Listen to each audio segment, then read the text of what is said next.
तो finally guys ये film मुझे बहुत ही ज्यादा पसंद आई। मूवी की रेटिंग 6.2 की है और ये मूवी सन 2026 में रिलीज हुई है, यानी कि कल। तो चलिए इस कहानी के बारे में जानते हैं। फिल्म की शुरुआत होती है एक बहुत ही खास लड़की से जिसका नाम जून है। ये देखने में बहुत ही ज्यादा ब्यूटीफुल होती है और लड़के इस पर मरते हैं। ये अपने मॉम के साथ नए शहर में रहने के लिए आई होती है क्योंकि पुराने शहर में इसके भाई के साथ इसकी बहुत सारी यादें जुड़ी होती हैं। उसके भाई की हाल ही में डेथ हुई होती है और वो उसकी डेथ से उभरना चाहते हैं, इसीलिए वो लोग नए शहर में रहने के लिए आए होते हैं। अब जून का एडमिशन एक बहुत ही खास स्कूल में हो जाता है। इस कॉलेज में एक बहुत ही खास लड़का जिसका नाम जेम्स है, वो बहुत ही ज्यादा मशहूर होता है। तो सबसे पहले हमें दिखाया जाता है जून को। जैसे ही कॉलेज के अंदर एंटर करती है तो उसे एक अमेलिया नाम की लड़की मिलती है जिसका दोस्त ब्लेज होता है और वो एक के होता है। दोनों मिलकर जून को पकड़ लेते हैं और कहते हैं अगर तुम इस कॉलेज में अकेले घूमोगी तो लोग तुम्हें खा जाएंगे। जब वो इसे पकड़ कर लेकर जा रहे होते हैं तो पीछे जेम्स खड़ा होता है जो फाइट कर रहा होता है और जून की नजर उस पर पड़ जाती है। फिर जून अपने क्लास को ढूंढकर क्लास में आती है और गलती से जेम्स की सीट पर बैठ जाती है। जेम्स अपने दोस्त विल के साथ ही हमेशा बैठता है, इसलिए जेम्स को बहुत ही गुस्सा आता है। वो कहता है तुम यहाँ पर क्या कर रही हो। उससे कुछ जवाब न देते हुए विल कहता है छोड़ो यार, तुम पीछे बैठ जाओ। जेम्स पीछे बैठ जाता है। फिर सीन शिफ्ट होता है गार्डन का, जहां पर विल जून के लिए कॉफी लेकर आता है और उसे दे देता है। जून काफी ज्यादा खुश हो जाती है और उछल के उसे शुक्रिया बोलती है, लेकिन वो कॉफी सीधा जेम्स से टकरा जाती है और सारी कॉफी जेम्स के ऊपर गिर जाती है। अब जेम्स बहुत ही ज्यादा गुस्से में आ जाता है। वह जून को पकड़कर जबरदस्ती बॉयज के बाथरूम में ले जाता है जहां पर बहुत सारे लड़के होते हैं और वह जून को देखकर शर्मा जाते हैं। तभी वो अपने सारे कपड़े निकालता है और जून को दे देता है। देखने में वो बहुत ही ज्यादा स्मार्ट था। जून उसे देखकर अट्रैक्ट होती है बट बहुत ही ज्यादा गुस्से हो जाती है क्योंकि उसे अब उसके कपड़े धुलने पड़ते, इसीलिए वह उसके सारे कपड़े को उठाकर वहां लेकर आती है। अमेलिया उसे देखकर कहती है तुम्हें ये क्या हो गया, तुम दूसरे के कपड़े लेकर कहाँ घूम रही हो। वो कहती है मेरी टक्कर जेम्स से हो गई थी और गलती से मैंने उसके पूरे कपड़े भिगा दिए, इसीलिए मुझे अब उसके कपड़े धोने होंगे। अमेलिया कहती है कोई बात नहीं, जेम्स बहुत ही अच्छा लड़का है, बस वो कभी कदार ज्यादा गुस्सा करता है। अमेलिया उसे नाइट पार्टी के लिए पूछती है और ब्लेज भी वहां पर आया होता है। अब यहाँ पर जून बहुत ही अजीब ढंग के कपड़े पहन कर आती है। फिर अमेलिया और ब्लेज उसे तरह तरह की ड्रेस को ट्राई करने के लिए बोलते हैं। यह सीन काफी ज्यादा इंटरेस्टिंग होता है जहां पर वो तरह तरह की ड्रेस को पहनकर ट्राई करती है, लेकिन आखिरकार उसके ऊपर एक रेड कलर की ड्रेस बहुत ही ज्यादा सुंदर लग रही थी। अब उसे बहुत ही अच्छी तरीके से जून पहनकर पार्टी में आती है। पार्टी काफी ज्यादा शानदार थी, लेकिन यह पार्टी कोई डांस पार्टी नहीं होती बल्कि एक बहुत ही अच्छी फाइट क्लब होता है। इस फाइट क्लब के अंदर आज जेम्स की फाइट होने वाली थी, इसीलिए स्कूल के सारे स्टूडेंट जेम्स की फाइट को देखने के लिए आए होते हैं। यहीं पर विल भी आता है और विल और जून की फिर से मुलाकात हो जाती है। जून विल से मिलकर बहुत ही ज्यादा खुश होती है और उससे कहती है कॉफी के लिए एक बार फिर से शुक्रिया। अब हम देखते हैं जून और विल इस पार्टी में काफी धूम मचा रहे थे। इसी के साथ साथ जेम्स की फाइट भी शुरू हो जाती है। यहीं पर उसे पता चलता है कि जून रियल में जेम्स को बहुत ही ज्यादा पसंद करता है। जेम्स अपने पहले फाइट के ही पहले राउंड में सामने वाले बंदे को नॉकआउट कर देता है और जेम्स को यह शानदार जीत मिलती है। सभी स्टूडेंट खुश हो जाते हैं और जोर जोर से चिल्लाने लगते हैं जेम्स जेम्स जेम्स जेम्स। हर जगह उसका नाम गूंजने लगता है। आखिरकार फिर विल जून से कहता है चलो जेम्स को मिलकर उसे बधाइयां देते हैं, आज उसने कमाल कर दिया है। अब जून उसके साथ आती है जहां पर जेम्स जून को पीछे देखता है। वह दूर खड़ी होती है और जेम्स की ओर आती भी नहीं, ना उसे देखती है, पूरी तरीके से इग्नोर कर देती है। इसके बाद डस्टबिन में मिले कुछ सीरीज को देखकर वो काफी ज्यादा शॉक में हो जाती है क्योंकि उसे पता चलता है कि जेम्स फाइट से पहले कुछ इनलीगल तरह की ड्रग्स लेता है, जिसकी वजह से वह फाइट में काफी अच्छा परफॉर्म कर पाता है। यह बात जब उसे पता चल जाती है तो वह जेम्स से और ज्यादा नाराज हो जाती है क्योंकि उसने फाइट में चीटिंग की थी, ऐसा उसे लग रहा था। फिर विल और जून डांस करने के लिए बाहर आ जाते हैं और पार्टी में डांस शुरू हो जाता है, जिसकी वजह से सब बहुत ही ज्यादा एंजॉय कर रहे थे। इसी बीच में जेम्स आता है और जून को पकड़ लेता है और उससे कहता है तुम्हें इस पार्टी में आने की कोई जरूरत नहीं है, समझ में आई मेरी बात। मैं तुम्हें इस पार्टी से निकालता हूँ क्योंकि ये पार्टी मैंने दी है। जेम्स जून को पार्टी से निकाल देता है और उसकी बहुत ही ज्यादा इंसल्ट हो जाती है। अब जून काफी ज्यादा गुस्सा हो चुकी थी। वह घर आ जाती है और तभी उसे विल कॉल करता है और सॉरी बोलता है। अब वह सो जाती है और सुबह उसकी मॉम आकर उसे जगाती है। कहती है, जून उठो, तुम कल रात कहाँ गई थी? वो कहती है, मॉम मैं पार्टी में गई थी। उसकी मॉम उससे पूछती है, पार्टी कैसी थी? वो कहती है, बिल्कुल बेकार, वो मुझे पार्टी से निकाल दिया गया था। उसकी मॉम कहती है, कोई बात नहीं बेटा, आज तुम पहली बार किसी पार्टी में गई हो और इस शहर में हम नए हैं, धीमे धीमे सब तुम्हें जान जाएंगे। फिर विल जून को कॉल करता है और कहता है, चलो मैं तुम्हें शहर को घुमाने ले चलता हूँ, और वो जीन के साथ पूरे शहर को घूमता है। जून काफी ज्यादा खुश थी। यहीं पर वो उसे किस करता है और कहता है, मैं तुमसे प्यार करने लगा हूँ। जून भी काफी ज्यादा खुश हो जाती है, लेकिन उसे याद आता है आज उसे बेबी सिटिंग के लिए मॉम के पास जाना था। उसकी मॉम अपने बॉस के यहाँ थी और वहां पर वो दोनों कहीं बाहर जाने वाले थे, इसीलिए जून को बॉस के बच्चे का देखभाल करना था। अब जून को यह नहीं पता था कि ये घर जेम्स का है। वो यहाँ पर आती है और बेबी सिटिंग के लिए उस छोटे बच्चे को ढूंढने लगती है। बच्चा बहुत ही शरारती था और वो घर में जाकर कहीं छिप जाता है, लेकिन जून गलती से ढूंढते ढूंढते सीधा जेम्स के रूम में पहुंच जाती है और वो देखती है जेम्स अभी नहा के निकला होता है और वो उसे देखकर शॉक हो जाती है। उसकी आंखें फटी रह जाती हैं। वो तुरंत अपनी आंखों को बंद करती है और कहती है, तुम यहाँ पर क्या कर रहे हो? जेम्स कहता है, तुम बताओ, ये तो मेरा रूम है और तुम यहाँ पर क्या कर रही हो? वो कहती है, मैं यहाँ पर एक छोटे बच्चे को ढूंढती हुई थी, आज मैं उसकी बेबी सिटर हूँ। जेम्स कहता है, वो मेरा छोटा भाई है और मैं उसका ख्याल अच्छे तरीके से रख लूंगा। इन दोनों की बकबक और बातों में 2 घंटे कब निकल जाते हैं पता ही नहीं चलता। इतनी देर में उसकी मॉम लौट आती है और कहती है, अब तुम्हारी ड्यूटी खत्म हुई। उसे पता चलता है कि आज जून को एक शानदार पार्टी में जाना है, इसीलिए उसकी मॉम जेम्स से कहती है कि क्या तुम इसे पार्टी में छोड़ दोगे? जेम्स कहता है, मैं बिल्कुल इसे छोड़ दूंगा, लेकिन वो अपनी बाइक से जाने वाला था। जून पीछे बैठने से इनकार कर देती है। वो कहता है, आज तो मैं गाड़ी से ही जाऊंगा। तो जून कहती है, गाड़ी मैं चलाऊंगी, और वो इतनी अच्छी बाइक राइडर थी किसी को पता ही नहीं था।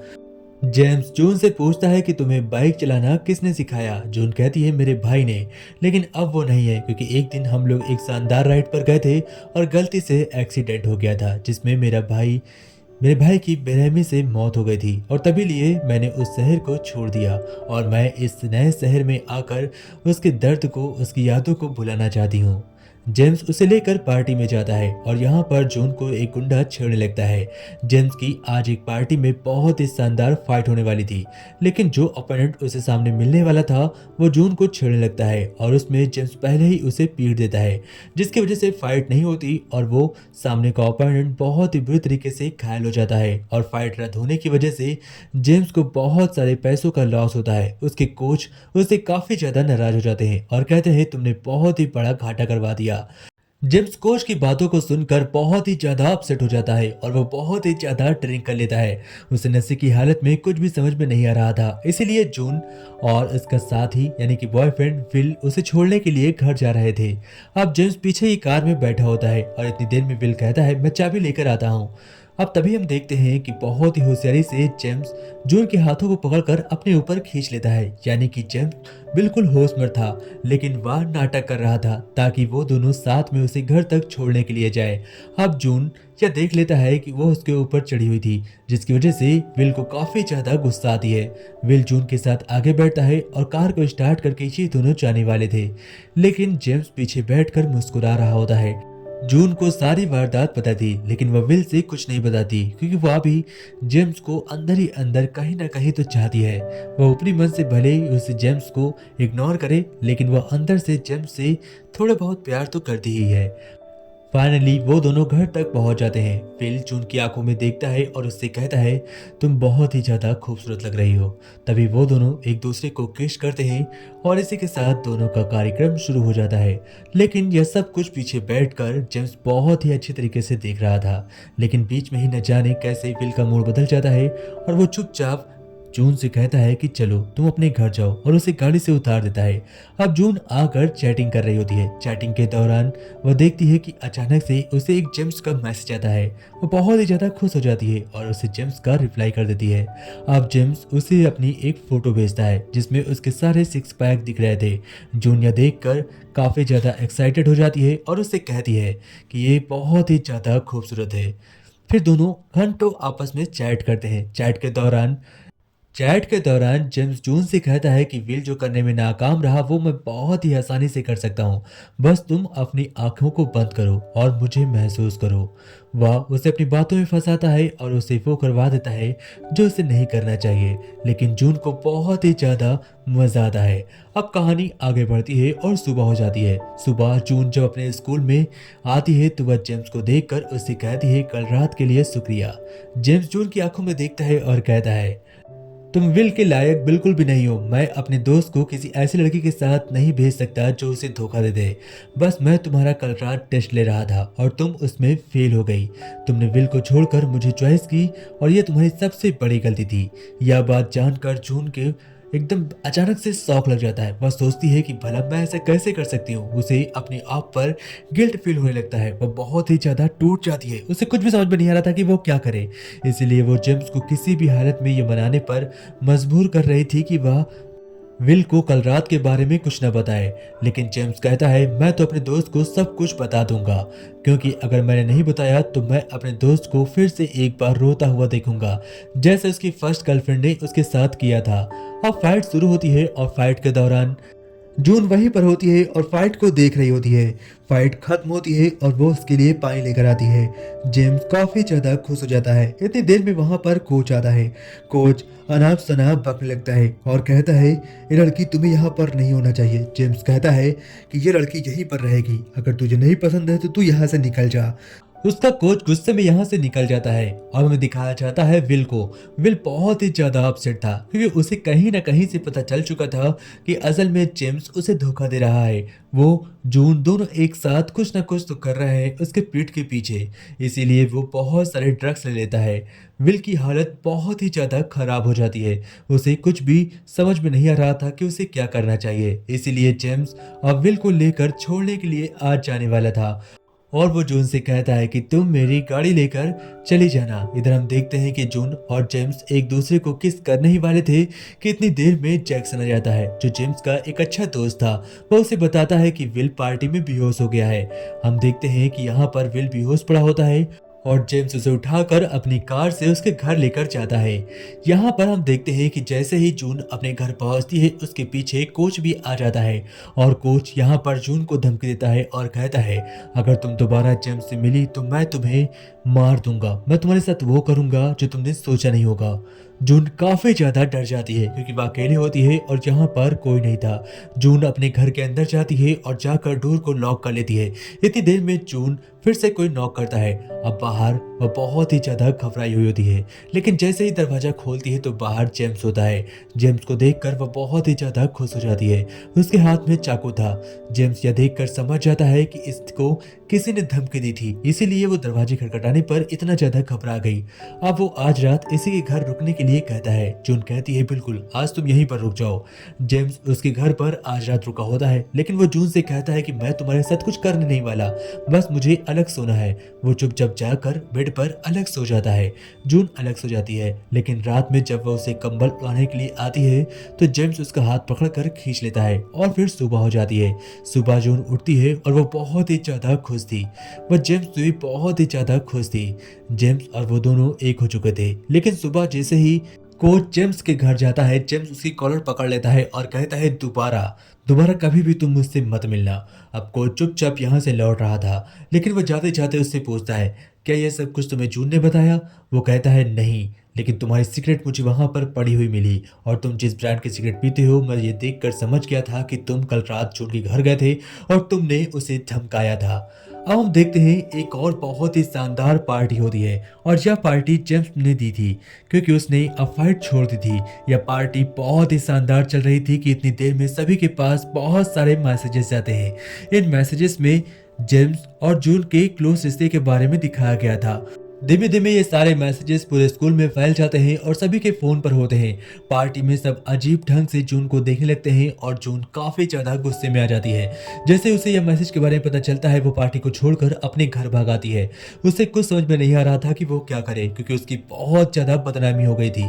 वह जेम्स के घर जाकर चुपचाप वहीं पर सो जाती है और फिर दूसरे दिन उसकी मॉम को दिखाया जाता है। जैसे उसकी मॉम को पता चलता है कि जून और जेम्स दोनों एक साथ सोए हुए हैं, वो फौरन उनके घर पहुंचती है और और उसे बहुत ज़्यादा डांटती है और कहती है कि तुमको मैंने मना किया था कि तुम जेम्स के घर नहीं जाओगी, तो तुम वहाँ पर क्या करने गई थी।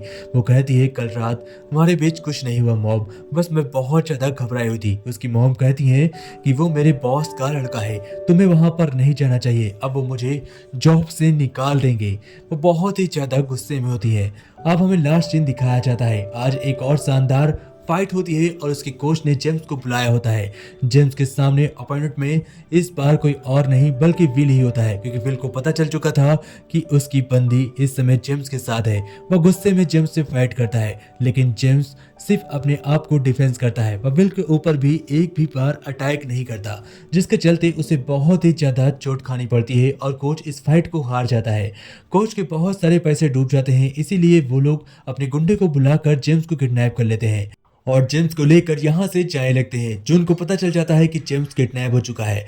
वह विल से मदद मांगती है और कहती है अगर तुम किडनैप होते तो जेम्स तुम्हारी मदद जरूर करता। अब विल और जून दोनों मिलकर जेम्स की गाड़ी का पीछा कर रहे होते हैं। किडनैपर्स जेम्स को लेकर भाग रहे थे, लेकिन उनकी गाड़ी अचानक से पलट जाती है और एक खतरनाक एक्सीडेंट हो जाता है। लेकिन यहाँ पर जेम्स को कुछ नहीं होता, बस उसे थोड़ी बहुत चोट आई होती है, लेकिन जून और विल मिलकर उसे बचा लेते हैं और फिर तीनों अकेले एक साथ होते हैं। तीनों वहीं रोड पर लेट जाते हैं और अब जेम्स ने विल को माफ कर दिया था और विल जेम्स को माफ कर देता है और फिर जेम्स और जून एक दूसरे के साथ हो जाते हैं और विल उन दोनों को माफ कर देता है।